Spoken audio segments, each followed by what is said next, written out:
Yoga gives you superpowers. There are 4 chapters in Patanjali's Yoga Sutras, and in the 3rd chapter, the Vibhuti-pada, the manifestation chapter, Patanjali discusses, first of all, concentration, meditation, and samadhi, dharana, dhyana, and samadhi, as the 3 final limbs of the 8 limbs of yoga.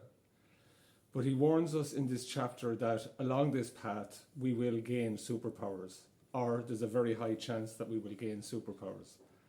These superpowers include invisibility, possession of other people, bilocation, making yourself tiny, and many more.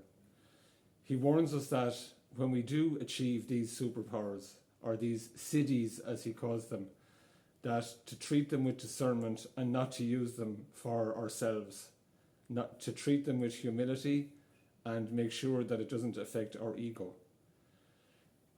These powers aren't to be used for self-gratification or making us wealthier or doing bad things.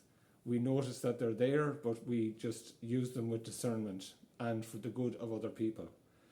Patanjali also says that to move on from these superpowers aren't the ultimate aim of yoga. They are just a part of yoga on the path to samadhi and liberation. I'm making this video on Good Friday, and this is a time of year when Christians celebrate the rising from the dead of Jesus, which was a great feat in itself, and many people, of course all Christians, believe this, that he rose from the dead. So these siddhis aren't as far-fetched probably as we think. Our rational minds here in the West would say, oh, this can't happen, you can't bilocate and you can't make yourself tiny or anything like that.